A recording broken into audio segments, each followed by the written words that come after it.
everybody. Welcome to Skype a Scientist Live. Today we are talking all about brains again because it's Neuroscience Week. We've partnered up with the Philadelphia chapter for the Society for Neuroscience. For anyone who doesn't know, Skype a Scientist is also based in Philadelphia. So we're making local connections here, even if we can't actually meet people in real life because of the pandemic. So making the best of a pandemic situation. So I'm so glad that you're all here today. I hope you all brought your curiosity with you. If you are new to Skype a Scientist Live, if you want to ask questions, this is the place to do it. You just have to ask them via the Q&A function at the bottom of your screen. Feel free to type in as many questions as you have. We'll get to as many as we can in the 45 minutes that we have for this session. At this point, I think it's time to introduce our guests. We've got Dr. Vishnu Murty. He is at Temple University, and I'm going to hand it over to him right now to go over who he is, what he does, and why he likes it. Oh, hi everybody. I'm really excited to be doing this because I love talking about the brain and I love talking about neuroscience. And I also love fielding really weird questions about the brain and neuroscience, because it makes me think about things in ways that I normally don't do it. So I'm Vishnu Deepu Murty. I'm a professor here at Temple in the psychology department. And I run a lab here called the Adaptive Memory Lab. And the thing that we really care about in the lab, and the thing that I love the most about neuroscience, is specifically studying memory. Right, and basically how we form memories of the world around us and how we're able to retrieve those memories and how those memories change over time. So specifically, there's a lot of different ways to study memories, but I like studying memories for the things that we find really important, right? So why is it that we can remember that awful trip to the dentist, right, which was horrible, and we didn't want to go there, and then we remember it every time we think about going back to the dentist, but we have really zero memories for that visit to our cousin's house that we weren't really that excited about, right? So our brain has constructed sort of mechanisms to help us remember the things that are really important in the world and sort of let go of all the things that are really, really boring. Right? So that's the thing that I'm most interested in, and what I love the most about this stuff is that not only do we remember the things that are fun, or remember the things that are really negative or bad, but our brain is really good at even focusing in specifically on the most positive thing or negative thing that happened, and then we forget everything else around it, right? So I was thinking, I was like, oh, what's a good example of this? And I was thinking back in college, we used to go on hikes a lot in the woods. And I specifically remember a hike where we ran into a snake. And I'm petrified of snakes, terrified of them, right?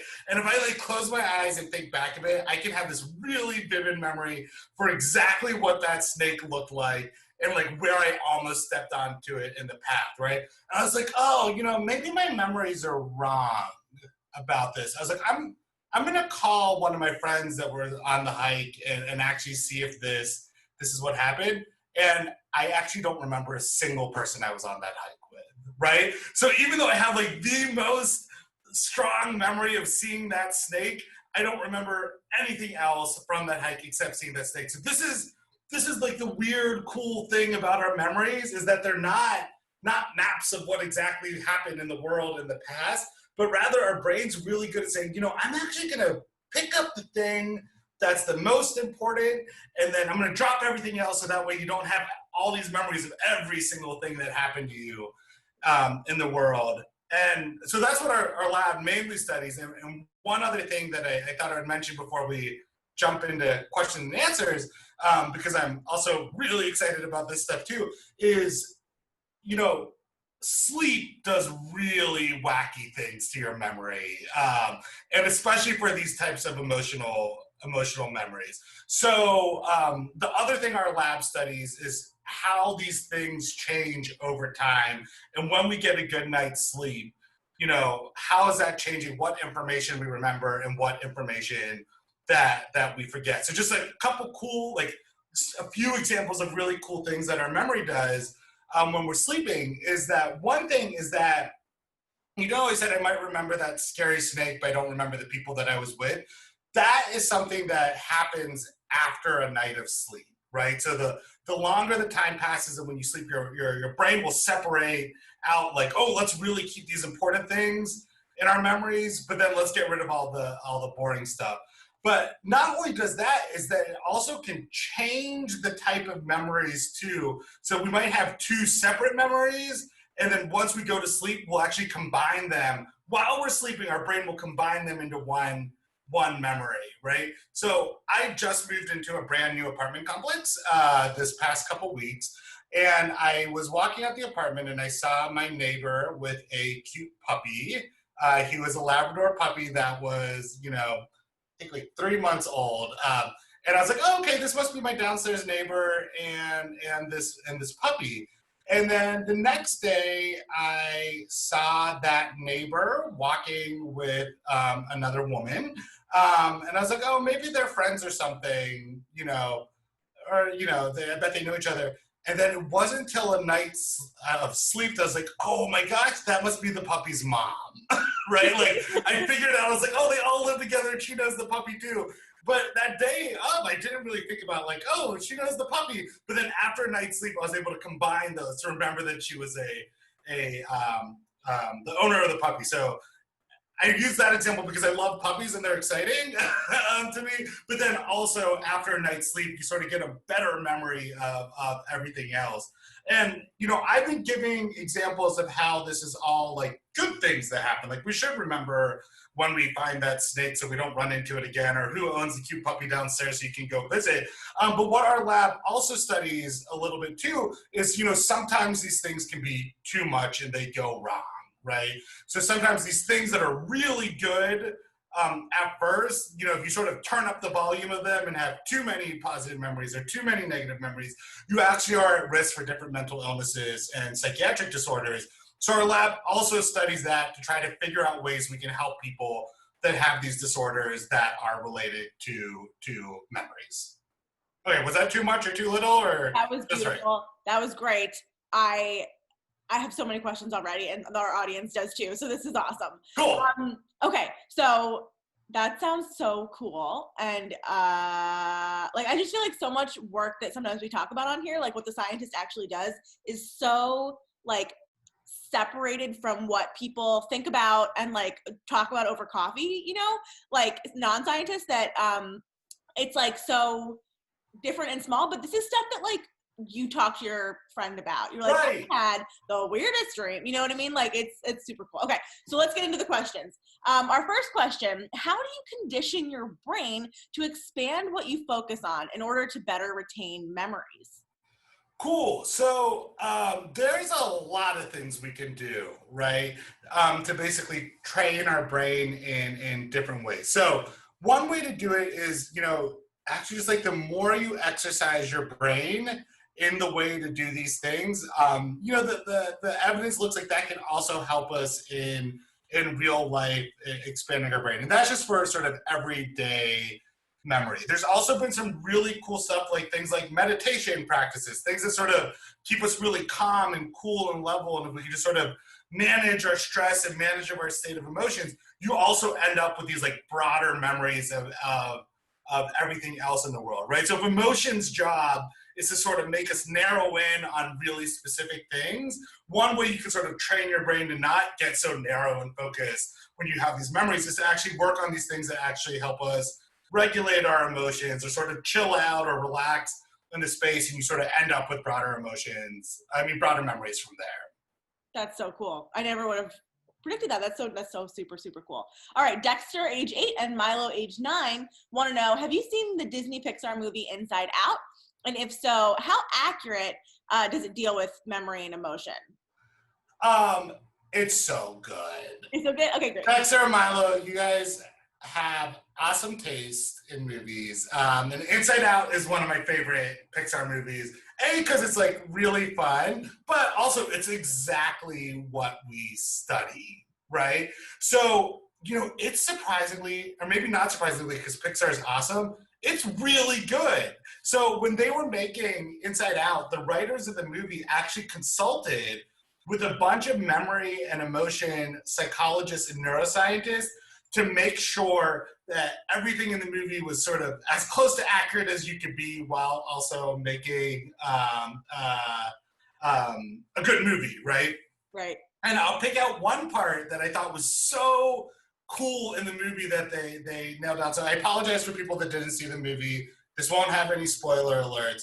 But there's a part where she holds all of her memories as little marbles, right? And when the memories were disappearing, what would happen is once she would touch one of them, it would sort of light up a little bit and then disappear. And that was her forgetting their memories.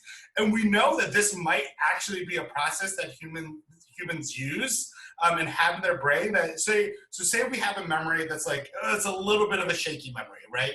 If we retrieve it and we try to think about it a lot, that memory will survive the long term, right? But if we just sort of think about it a little bit, but not all the way deeply think about it, we'll actually forget. We're more likely to forget those memories versus ones we never touched before, right? And the movie got this perfect. They had them sort of slightly touching memories and then they would disappear. And I was like, this is research that's come out in the past 5 years. Like they really nailed it. So, 3 thumbs up for Pixar. That's so cool. So let's say like you're over age 25 and you have memories that go back 15 years or so. And you think that like someone says, hey, you remember that time that we blah, blah, blah. And you're like, no. And then they show you a picture or some other thing from that time.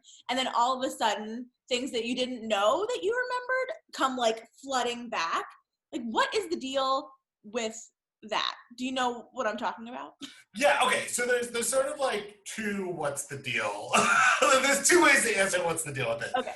The first one is that I like to think of memories a little bit like, please help me with what the word is it for those, but like, when you're in an arcade and it's these like, oh, the claw machine. Like the claw machine, right? Yeah, I sometimes like to think of memories like the claw machine, where like, imagine all the stuffed animals, each one of them is a different toy in our brain, right? Uh-huh. So all these memories are there. So one question is like, okay, is the toy there or not, right? That's like one way to forget information.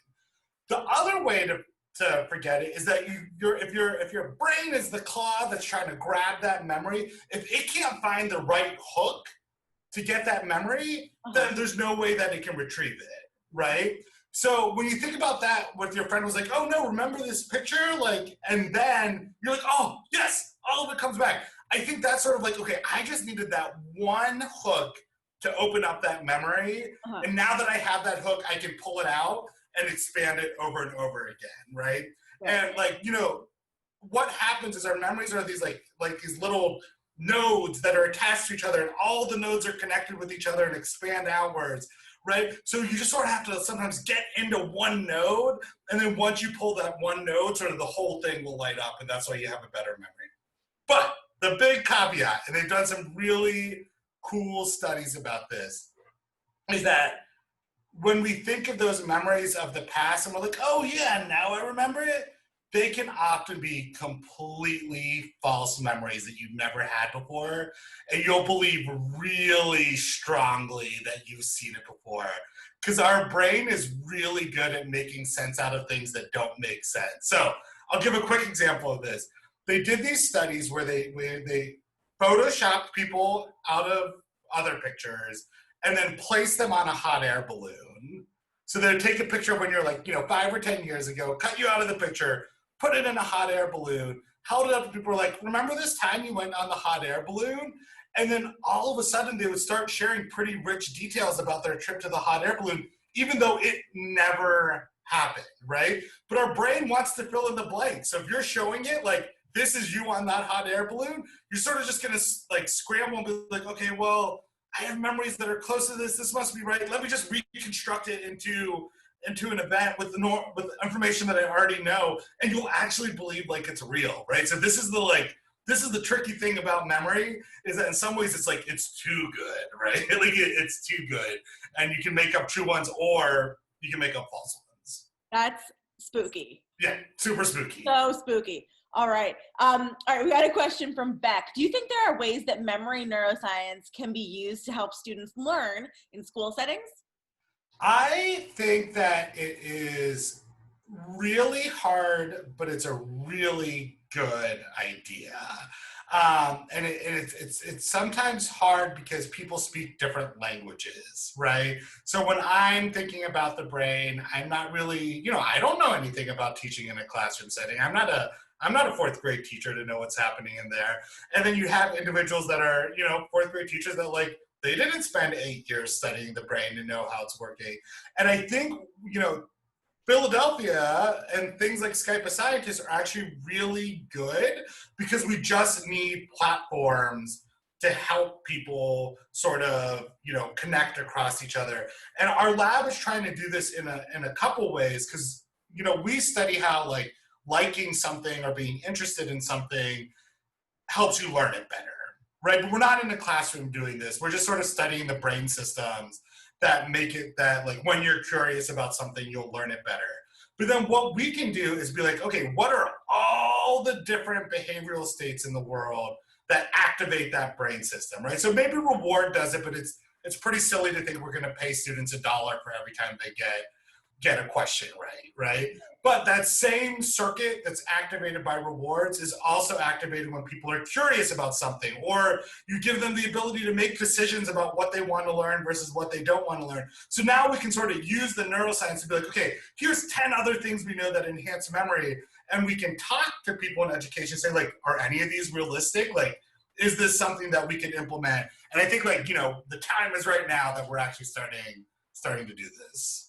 That's awesome. Yeah, man, communicating amongst different silos is so important. And it's so hard.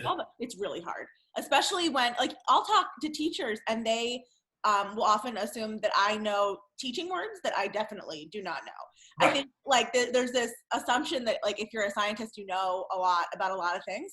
I'm I really just know about squid and communication. I don't really know. Right. I know what an IEP is, but any other acronym you throw at me, I'm going to be ugh.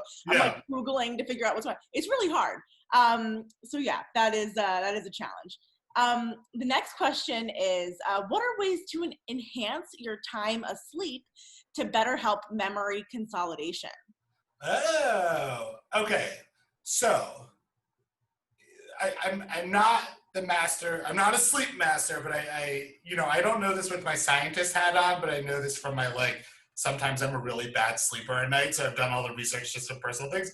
So a couple things that really, really help is one is just actually putting in the hours and getting more hours of sleep, right? Your brain cycles through these different stages, and sometimes the stages that are really good for helping your memories sort of happen later in the game than earlier in the game, right? So it's not those first 20 minutes in a nap that are really going to grab us. It's the things that are happening sort of after half an hour to 2 hours. Those are the ones that really help our memory. So one thing is just sort of getting in bed earlier, giving yourself more time and opportunity to sleep, and then following your way through. And then there's all these things that we know make sleep a little restless. So these are things like don't drink any sugar or caffeine before you go to bed. Put away this iPad so you're not getting that blue light in your face. All these things that sort of help you sort of get longer, deeper sleep are going to be the types of things that then actually help your memory later too. So I think the answer is just more sleep, and then the better your memory will be from it. Yeah, more sleep, better sleep. I don't know about you. During the pandemic, I've had the worst sleep ever. I've been sleeping like a 15-year-old boy. I've been sleeping 15 hours. So, yeah. And then 2 other nights. It's awful. We're all messed up, but that's fine. A question from Nicholas. How does PTSD or depression relate to memory? And this is a multi-part question. So here we go. Why do individuals get stuck on super negative memories, and how does therapy help with these really vivid memories?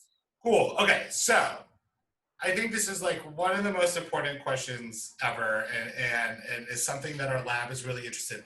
I have to start with the disclaimer, I have no clinical training at all. I am a basic scientist. We do research in these populations, but I don't actually know anything about treatment. So think of this more of an academic answer than an answer you would get from asking a therapist, a social worker, a physician, a nurse, right? Okay, so I think what can happen is I talked about this example with, I can remember the snake that I saw and not the things that are around it, right? So at least for like PTSD, what I think is happening, and a few other people in the think that's happening, is that like a snake might be a minor high arousal event, a minor stressful event. If you turn up that knob on stress all the way up, then you're going to get this memory that is so salient and pops out and is negative and aversive and has all these feelings and emotions attached to it, right? And that gets really prominently there. And then what can happen is like, not only, there's things that aren't memory related involved with PTSD, like going through that stress and high arousal is going to change brain networks in different ways too. But what it does do to memory is that you now have this really sharp memory. And we talked about those hooks, like the grappling hook that grab a memory. Basically, this is the easiest grappling hook to grab back onto, right? You can imagine the loop to pick it up is much easier to grab than a lot of the other loops of how you pick up memories. And what happens then too is that often it becomes so narrow that you often will be more susceptible than to generalize that memory everywhere else, right? So imagine I was, walking down the street and a little yippy dog maybe nibbles on my toe, and the bites, I get bit, but it's sort of like more annoying than anything else. I'll be like, okay, that's that white dog that has diamonds all over her leash. Like, she's gonna bite my toes. I'm gonna stay away from her, right? But imagine now you're walking to your neighbors and you get into a really serious dog bite, right? Like a very threatening, harmful dog bite. And maybe now you're not really focusing on which house you were at or what the yard looked like or even what the dog's face is, because the thing that's really sticking out in your head is like those teeth and what those teeth look like. Now, instead of just being afraid of that one specific dog, because that memory is so narrow and so intense and so strong, you might end up being afraid of all dogs, right? And you get things like generalization now. And this is how things like phobias and anxiety and trauma, they can be focused on memory because your memory is so fuzzy that it ends up spreading to other places. So I think that might be memory's role in those. And then what they think might be happening in depression is that, in day-to-day life, we'll retrieve all types of memories, right? We'll retrieve the boring memories of what I did at the grocery store. We'll retrieve the memories of how much I love talking to my mom on the phone. Or we'll retrieve the memories of sometimes I don't love talking to my mom on the phone. All these different types of memories that are there. And what might be happening in depression is that you're a little bit biased, or maybe you're a lot biased to retrieving the negative emotions and the negative memories more than the positive ones, right? And then through that, you end up with sort of replaying a lot of negative events in your head that can lead to depression. So some forms of therapy for both of these disorders is sort of in a structured environment with your therapist. You are trying to explore these memory processes in a broader way to say, okay, let's not just think about the dog and his teeth, but let's talk about where you're at and when it could happen again and what are the other features that surround it to sort of help combat against some of these things. Cool. Awesome. Thanks for answering that. Yeah. All right. Rigel wants to know, have you done any studies with how memory functions in people with neurodevelopmental disorders like ADHD, where impaired memory is a key aspect of the condition? So I haven't studied ADHD at all. But what I have studied a lot, just in terms of patient populations, is we do a lot of research in psychosis and individuals who are at risk for psychosis. And I want to take, I forget their name with the question that asked. But I want to take that question and say, slightly to just change the idea that it's a disorder or dysfunction, but rather I think it's important just to think about how they're different, right? It's just not the same as everyone else's, because when it's easy to just say oh, this disorder has worse blah, blah, blah, blah, blah, right? But often when you look into it more deeply, they also have better something else, right? And the idea is that it's like a trade-off between two things that might be happening simultaneously to each other. So, we recently ran a study in individuals within their first episode of psychosis. So these are individuals with symptoms of schizophrenia or bipolar disorder. And when you sort of read the literature in general, it's like, okay, their memory is worse compared to a normative population. But we did these sort of really careful tests where we could look at different aspects of memory, right? So basically we compared with like how much of your memory is involving like telling the story in the same order that you heard it, right? But then we can also score like how good is your memory at relating it to other related facts, right? So if you ask me about my breakfast, I would say, okay, I got up at 8 a.m. and then I, took the bagel out of the fridge and then I toasted it and then while I was doing that I made the coffee. That's me going in order, right? But instead of you're like, oh, what'd you have for breakfast? I was like, oh, I had bagels. Yeah, like most of the other times I have breakfast, I have bagels. Oh, but bagels actually remind me of donuts too. And sometimes I have donuts. Like you're jumping off of the things that are related, but they're still memories. You're organizing it around things that are related. So yes, individuals that have symptoms related to schizophrenia or psychosis, they might be worse at telling those events in the exact same order that they heard them or it happened. But if you actually look at their memory of how they're good, how they are organizing things around these concepts and semantics, they're actually better at that, right? So I think, memory can play a process in all these things, but we should think about like what's different and maybe there's actually things that are better or getting prioritized rather than things that are just only deficits. That's a really great way of thinking of that. That's awesome.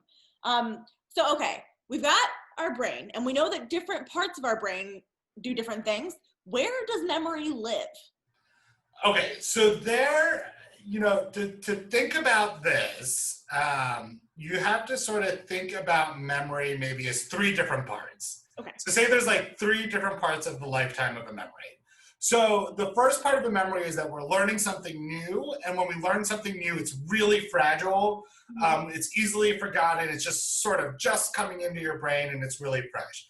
Then you have these periods of time after you learn it, which either could be during sleep or it could be during wakefulness. Like, there's processes in the brain that actively stabilize some information and let go of other information. This is called consolidation.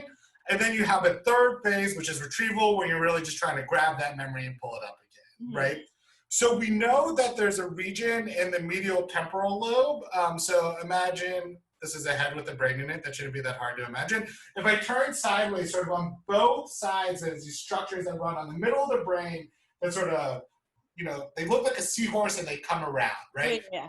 And these regions of the hippocampus are known to be really important for encoding new information, right?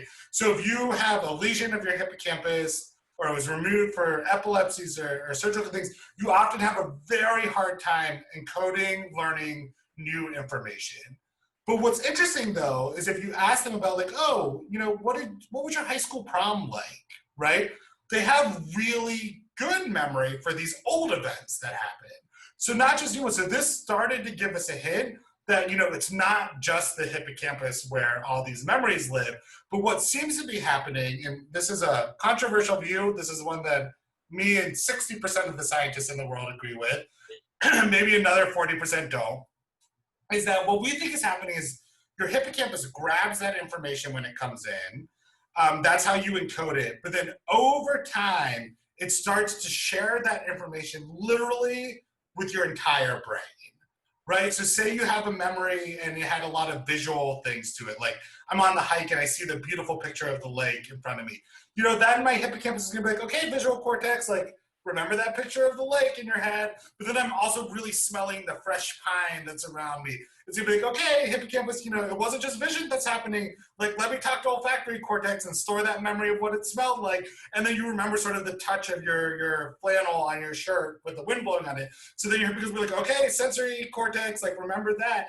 And it's basically becoming the orchestrator of the symphony of the whole brain to say like memory, live in all these different places across the brain. And here's where the controversial part comes up, is that some people think after a while, if the conductor who's the hippocampus keeps teaching them how to play together, at some point you might not even need the conductor anymore. So it becomes independent of the hippocampus, and the brain has just remembered how to connect that memory together without the conductor. That is wild. I thought that it would all be right next to each other, not like pulling from all different parts. It is spread out. Whoa. Pretty far. That's bananas. That's awesome. Okay, the next question is from Dexter and Milo again. Can you tell us about memory palaces and how people prepare to compete in memory competitions? Yeah, so I have read this a little bit, and mostly I just listened to it on a podcast. So again, I don't have my memory expert hat on. This is my podcast listener hat on. These two are asking all the right questions of things that are the coolest, like Pixar and then memory competition. So one thing that I brought up, so memory palaces, for people that don't know what they are, there's these individuals who can remember like infinity things. Not infinity, but like hundreds of things really easy. Give them a deck of cards, shuffle them, have them read through them, then they can recite them all back and have memory for them. And one technique they've shown to use is this idea called a memory palace. So what you do is you're like, okay, let me think of something I'm really familiar with. How about my walk from my house to my favorite coffee shop? I know that route like the back of my hand. I've done it multiple times. And what you do is when you're learning information, you place the information on different places on the walk. So you'd be like, okay, the first card says 3. I'm going to place that 3 on the front door of my apartment. The next card's a 10. I'm going to place that 10 on the stairwell down the apartment. So you actually place different items into this familiar environment, and that's why they call it a memory palace. Like you're placing them into this palace to store memory. Then the idea is when you want to retrieve it, you just now imagine walking back through the palace again, and you're able to pick up the different items from your environment. So what's really cool is that, you know, before we were humans having these really complicated memories that we could talk about with our friends and discuss our childhood memories and the implications of our memories on society.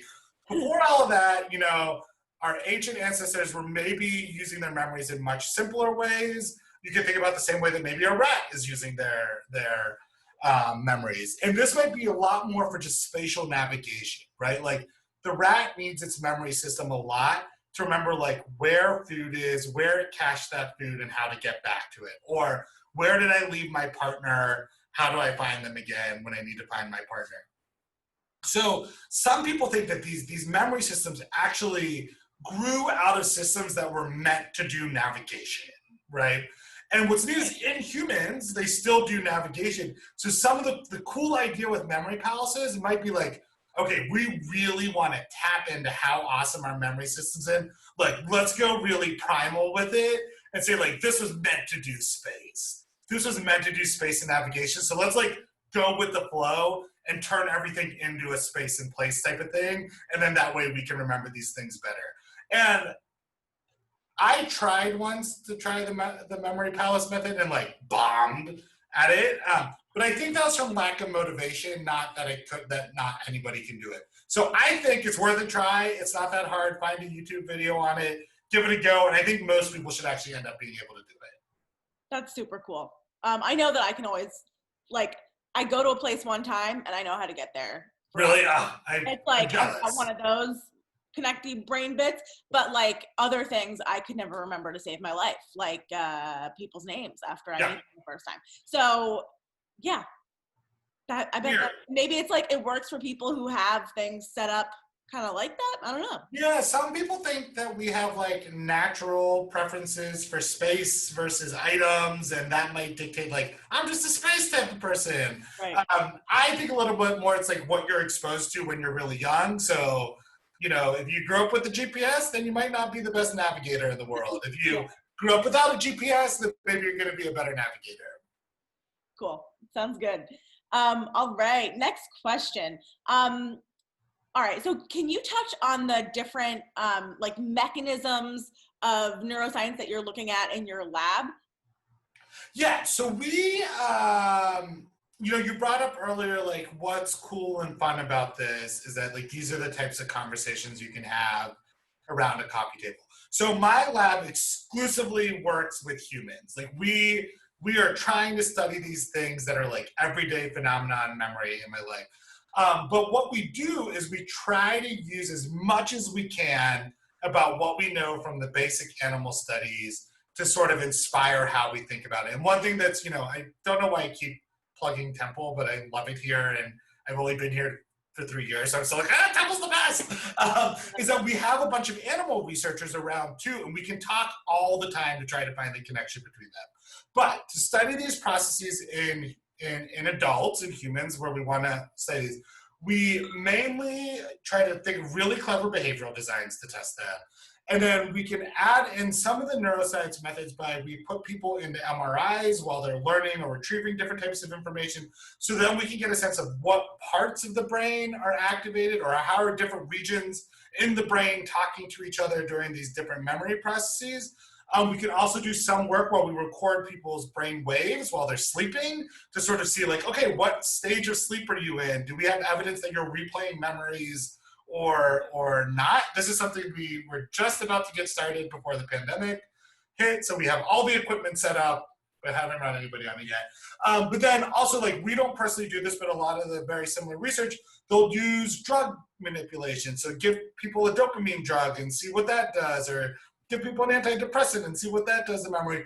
Or we can actually study individuals with clinical populations where we know what differences there are in things like neurotransmitter systems or brain dysfunction, et cetera. Awesome. That sounds super, super cool. I know when I was in college, they would give you like $10 or $20 or $100 to participate in various studies. That's you. Yeah. I was like, that sounds like what I did in college. Yeah. One time they had an EEG, not EKG, EEG on me. It was 8 a.m. and they told me I was not allowed to fall asleep, but I had to lay down with my eyes closed, which was just the hardest thing I think I've ever done in my life. And they would like tap a Sharpie to get me to like right before sleep. And I'd be like, huh. It was that's tough. It was tough. Okay, anyway, but back to questions. Let's see. So here's a question that I was wondering too. What is the difference between dementia and Alzheimer's, and what happens to the memories? What happens and why do they go away? Yeah, I have to, in my areas of expertise, Alzheimer's and dementia are pretty low. So I'd hate to like speculate against that. One thing to know is that like Alzheimer's is a type of dementia, so that might be helpful too. So there's not really a difference between them. It's a type of dementia, but like, I don't know if I just don't know this or does nobody know this, right? But I would hate to guess and be wrong. That's you can always say you don't know. Scientists, we don't know everything, even if things, don't worry about it. Okay. One last question. Does language development play a role in memory? So I'll quit saying how much I like Temple. But one of the cool things is I only studied memory in adults and in patient populations prior to Temple. The past 20 years of my, that makes me feel really old. The past 20 years, that's what I was doing. But when I got to Temple, I met two researchers, Ingrid Olsen and Nora Newcomb, and they were quite interested in the memory development between the ages of 4 to 6, because some really wild things happen in these early stages of memory, where the idea is that you have like pretty fuzzy-ish memories when you're 4, but just 2 years later, you're able to form these really rich episodic details of the specifics and all the features of the world that are happening around it. And it's like, wait a minute, 2 years just passed. Like, how is this so wildly different, right? And one idea is that you sort of, not language per se, but language in some ways is a way for us to express different types of like semantic or categorical knowledge, right? Like I might know, I'm making it very clear that I'm obsessed with dogs, right? Like at some point my brain knows that these like 6 things that look pretty different from each other are all dogs, right? Like I'm understanding that these 6 things are all dogs. What comes along with that is the ability to point at it and say dog, right? And there's a lot of really cool work that the ability to learn those semantic categories and have the words to use them might be the thing that is helping memories accelerate so fast, right? So before that, I'm able to be like, okay, here, oh, my mom went to the grocery store, and at the grocery store, she picked up all the things that make a birthday cake, and then she came back to the house, and it was so much fun eating the birthday cake, right? Like, Right. Before I can have that really rich, complicated memory of it, I like sort of need to know what a birthday cake is. I sort of need to know what happens at a grocery store and how you go to a grocery store. Maybe I don't need to know those, but it's going to be a lot easier if I have a general sense of like what the ingredients are into a cake for me to have a really rich memory of which specific ingredients you got, right? So in that way, I don't know if it's necessarily like language, like the words coming out of our mouth, because there's different ways to express our knowledge of these concepts around us. But I do think these concepts have a huge impact on how our memories are formed. That's super cool. I had no idea that would be how that works. That's so cool. Me neither. I learned this last year. Really? I love learning things related to your area of expertise. That's just like when you've been in it for a while. That's so fun. We're always learning in science. Right. Okay. For real, one last question, and then we're going to do our last two questions. What is the physical manifestation of a memory? Like, is it neuron cells, or is it proteins? Like, what does it look like? Memory, I'm going to take this very simple question and wane the philosophy back. No, the reason I love memory research, like out of all the things I could have picked in the world, right? The reason I love memory research so much is that you can study it at the levels of proteins on a neuron. You can study it at the level of a couple of neurons talking to each other. You can study it at the level of here's thousands of neurons in one brain region and how does that respond? Or you can study it at the level of like how's the whole brain operating in synchrony to form a memory. And what makes that question impossible to answer is like yes to all of them, right? Like what is the physical manifestation of a memory? Like, okay, is it adding more receptors to a neuron so that it fires more in concert with its neighbor? Like, yes, that is learning something. That is like a form of something. Is that the memory of my grandma? No. Right. Like, so then you have to scale up, and it's like, okay, well, maybe if you have a lot of those neurons doing this, then you get a population of neurons that are responding in some way. Is that my like feeling of nostalgia when I think about my third year birthday party? Probably not. Like, that's probably not it either. So in some ways, the answer is like, no, it's not a protein, or it's not a set of neurons. Like, you know, I'm biased because I care about human memory. It's like, it's how all these things scaffold on top of each other. So maybe one way, just, you know, metaphors are useful sometimes. The question is, I was like, okay, like, you know, what is my home built of? What makes my home? Basically, what's the physical manifestation of my home? Is it a nail in one piece of wood? Or is it the whole infrastructure of the drywalls? Or is it after I put the pictures up on my walls that remind me how much I love my family in my newly designed bedroom with fresh paint? Like, the answer is yes to all of them and like no to all of them. Right. Is it the party that I had at the housewarming where I had like positive feelings and that made me feel like it was home? Like, right. Yeah. Or it might just be the bolt in the door. Right. Right. Awesome. Well, this has been super cool. We try to keep these at 45 minutes. So we always ask everybody the same two questions at the end. The first question is, if you had the attention of everybody in the world and you could tell them one thing about your area of expertise, what would it be? Oh, that is a good one. But I think I would tell them that, you know, our memories are not always exactly what happened to us. And that's for better or for worse, right? And to remember that sometimes when thinking back in the past that, you know, we might be thinking everything's wonderful because we're remembering all those good memories. Or, you know, you fall into these traps sometimes where you think everything's horrible and you're only remembering all the sad things that have happened in the past 8 months while you're locked in your bedroom and can't go outside because of the pandemic. You know, just remember that's not always the most accurate picture of everything you've gone through. So when you're moving forward in life, sometimes it's helpful to remember that our memories can sometimes trick and deceive us and can sometimes help us to have a brighter outlook of what's ahead of us. So I think I would, sneak in a little mental health message there about with our memories. That's great advice. And then the second question is, you still have everybody's attention in the whole world, and you can tell them one thing about literally anything. It can be as big picture important or small and insignificant and silly as you'd like. Yeah, okay. I thought about this a lot because I was asked a similar question last year to make a little what's the one bit of advice you want to give to all the graduating seniors as they move on? And I think, the crowd here is a little bit younger. So I'm going to give some the old man by the river giving advice to the youngins, even though I'm only 37. Is that just really embrace a sense of curiosity and exploration and play while you can. And maybe I'm also speaking to the parents out there that have their kids with them. I just think about the world gets narrow and narrower the older and older you get. And I think that you have so much natural curiosity when you're younger, and it's the most fun thing in the world to face the world with a sense of exploration.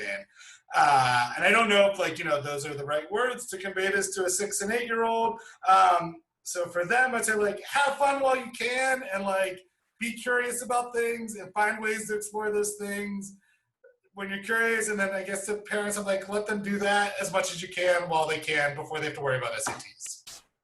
Solid advice. Yeah. Have fun before you have to think about standardized testing. Right. Perfect.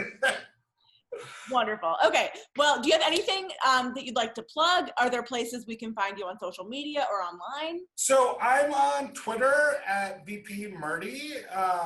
And, the one thing that's sort of a bummer about doing these things over Skype versus in real life is that I don't have a sense of anybody's faces or who's out there in the world, but I love talking about memory with everybody, and I would happily do it ad infinitum. So if you have other questions that I didn't get to, feel free to find me on Twitter and send me a message, and I'd be happy to chat more because I think it's really, really important and fun. Awesome. Well, thank you so much for taking the time to be with us. I had a lot of fun and learning so much. Turns out I didn't know much about memory at all, but now I know 45 minutes worth, so I'm feeling pretty Awesome. good. Awesome. Thank you for taking the time. And Erin, thank you for signing for us. Always a pleasure to have you here. And we'll see you all next week. Next week is Archaeology Week. Ooh. We have a lot of archaeologists coming on, starting on Sunday. So Sunday at noon Eastern, we're talking about Roman toilets, the black hole of the past. So get excited to talk toilets on Sunday at noon Eastern. All of the information for that and all of the subsequent sessions is on skypeascientist.com. Click the events tab. You'll see everything we have going on. It's a very full week next week, so get pumped. And thank you again for coming. Thanks for all your questions and your curiosity. We'll see you all next week. Bye.